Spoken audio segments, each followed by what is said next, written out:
I know a lot of people are going to ask about a new Stargate project. And the fact is, I just want everybody to know that MGM and I are working on something.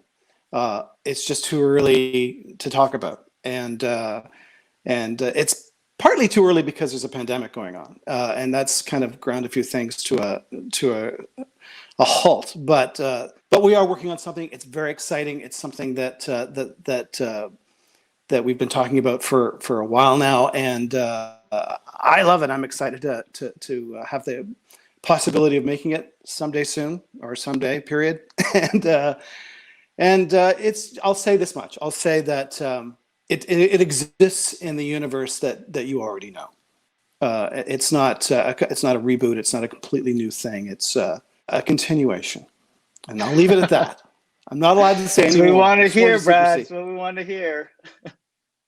Good. Everybody's just going offline now, right? Yeah, that's all I want to know. We're done. We've done our job. AMA. Thanks, guys. Oh, wow, that's exciting. It's exciting. I don't know if I'm going to see if there's any, what's going on in the chat here, but hopefully, okay, go ahead. People are loving that. I'm seeing lots of woos, lots of claps, thank yous, well dones. We need more Stargates. That's what's happening. That's awesome. Oh, great news. What a way to kick off the AMA. One of the other members had asked, Ian Zania, he was asking, what role did John Scalzi play? And what were some of his notable contributions, in Stargate universe? Okay, so John, what he did was he was at home, and I met him. We met him once. We flew him out. We had a meeting. But what he did was he would read a script once I thought it was in good enough shape to share. And he read it from a science perspective, and because with SG we were trying to be more accurate. My penchant for trying to be a little more accurate in terms of science and science fiction was getting more serious. And John is a smart man, and his knowledge is encyclopedic. I mean, he would read the scripts and say, you can't possibly do that in that much time if we were talking about a flight at a certain speed. He's just smart, and but also. He's also very creative, so he would talk about character and as well. But mainly, he was our science fiction consultant, and I loved getting his insights, and it's funny. I said in my essay too. I'm always just a little bit embarrassed when I talk to real scientists about science fiction, especially my science fiction, because you start talking about, and it happened with John. You start talking about a structure in that was visible after the Big Bang that indicated that something happened before the Big Bang, evidence of life before life was possible to exist, and I remember getting the email and him going, "Wow, heady stuff, man," and thinking to myself, and being a little bit embarrassed because I knew that he understood this stuff much more than I do, but he completely got it and completely helped us form that part of the story. It was great. Arctic Goddess 1 from Twitter asks, "What ancient technology do you wish was real and that we could use in our daily lives now?" I think a faster than light travel would solve an enormous amount of problems. I think we could explore. It really would. But with that would come anti-gravity. I mean, ancient technology as in spaceships would be great. I think it would be wonderful. I think it would be really, really great if humanity could figure out a way to travel faster than light and go to other worlds. That would be wonderful. There's a lot of stumbling blocks to that. There's a lot in the way in terms of real science. You can't just go faster. You actually have to come up with a way of changing a fundamental law of the universe, altering it in a way that we haven't come up with yet. And even then, you have to figure out how that gets around things like time dilation and you have to come up with a power source for that. I mean, even if you came up with the science to make it happen, like the Albuquerque drive, I think I pronounced that right. I'm not sure. Like warp drive, basically. You would, I don't think there's a dilithium crystal around that's going to do it. You know what I mean?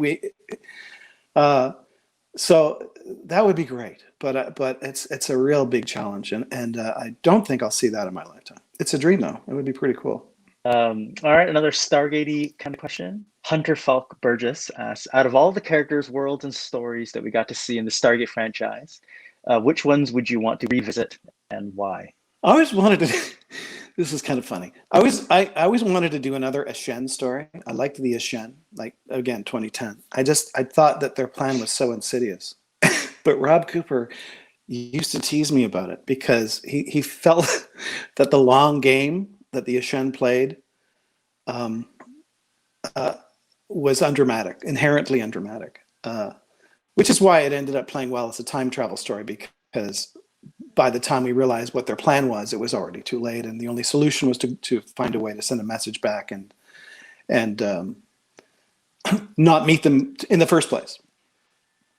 Obviously, I have a thing for time travel, but I think Rob's joke was, "Oh my God, they stopped us from being able to grow corn," which was pretty funny. At least it was for me at the time. I killed myself. But I thought I could come up with another long game type story. There was something interesting about a culture that had that sense of superiority and sense of the long game of, well, we'll win. It'll just take 100 years. I just thought that was so insidious.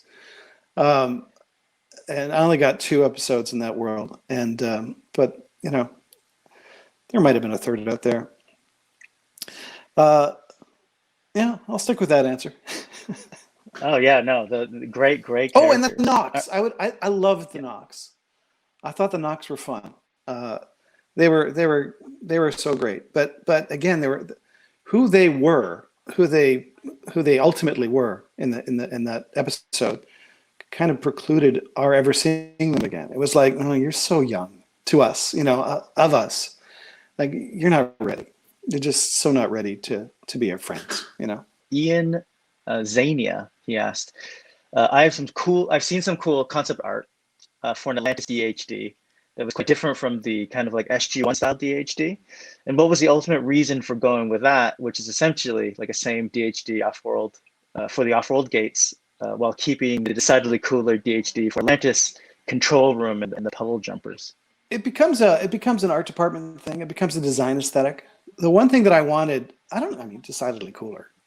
We wanted the puddle jumper should have had to have its own DHD built in, right? So it had to be part of that control panel. I really wanted always in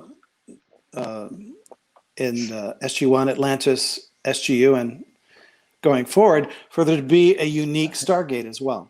I think that the Atlantis gate has a digital quality, and so it seems more advanced. Keep in mind that Atlantis could have existed and evolved and grown long after it left. But we wanted it to have a different look, a different color, so that you knew just by looking at the icon of the Stargate, oh, this is an Atlantis episode. Oh, this is SGU. And the design of the Destiny itself, we struggled with that. And it's literally one of those drawing on a napkin stories. I was sketching shapes, and I was looking at a chevron and kind of elongated it and sent literally that chevron shape to James, our designer, and he made it real from there. But the Destiny itself is an evolution of the Stargate shape. We just wanted each show to have a visual template all of its own, unique to it, and that's really the core reason for that difference. Our second special guest, and he's actually queued up right now, and he's been waiting in this virtual backstage. So we're gonna see if we can actually bring him in. He might bring me out just in case.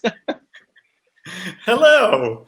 I was listening to you talk about the efficiencies of producing Stargate, and frankly, you sound like me, or I sound like you, because whenever I do an interview, I talk about dark matter and the fact that you hear horror stories about other productions writing outlines on napkins or getting scripts the night before, and I always tell people, the reason dark matter was such a pleasant set and everyone was happy to be there was because we prepared. And the reason we were able to prepare is because I learned it from you and Rob on Stargate. The fact that, if you're efficient, it just makes life easier on everyone, and the money ends up on screen. Just listening to you talk about that made me smile. So, well, great. I remember you visiting the Dark Matter set, and I introduced you as my mentor. And I remember you laughing it off, but it is true. I mean, the reason Dark Matter turned out as great as it was, and it has its fan base, is because of everything I learned working under you on Stargate. Well, that's great, Joe. And it's great that Dark Matter did so great and looked great, by the way. Thank you. It was a great show. It's a shame it didn't continue. We both got the 3-season curse. I got it with Travelers, and you got it with Dark Matter. We did. Oh, well. But I came armed with 2 questions. Now, forgive me, I'm late to the chat, so in case someone has asked it, I'll move on. But I would like to know what was briefs. Yes. Okay. So basically, I only have one question then. What was your most challenging episode to produce, and why? In the span of your career. Do you remember the episode on the planet with the Cirque du Soleil mimes? Yes, that was before my time. That was season 2. I think that was it. I can't remember the name of it. Out of Mind, maybe? Was it Out of Mind? What we realized was that that we were putting where we shot it, which was out in a place called Stokes Pit, which is gone now. By the way, it's just buildings, which I'm sure you lament, Joe. We were putting these people that were dressed in virtually nothing but makeup outside in temperatures that were pretty much 0, and asking them to act and act in an alien sort of way. Speaking of back to the biological question, and I thought, oh my God, we're going to kill somebody. They're going to freeze to death. And one of them happened to be a friend of mine who I'd gone to university with. So we had all these heaters set up. But it ended up the sun came out and it didn't rain, and I thought all their makeup would have run off too if it had rained. It was like so scary. Joe, thank you so much. All right, see you guys later. See you, Joe. Yeah, no, thank you. To be honest, all of the members who showed up and asked all the questions, there's so many that we couldn't get through. That I've been scrolling through, whether it was in the comments or previously. So I'll send them over to you, Brad, if you want to take a look at them at any point. Maybe I can answer some more online. Also, guys, I have to say, I think the companion is a great idea, and I really enjoyed writing my essay, and I look forward to writing more. And I think that you're onto something really cool. So fingers crossed for bigger things. Yeah, thank you. And if you have any other final thoughts, Brad, it's over to you. Otherwise, thanks to everyone else for coming. Thank you, guys. Bye, everybody. Okay. Take care.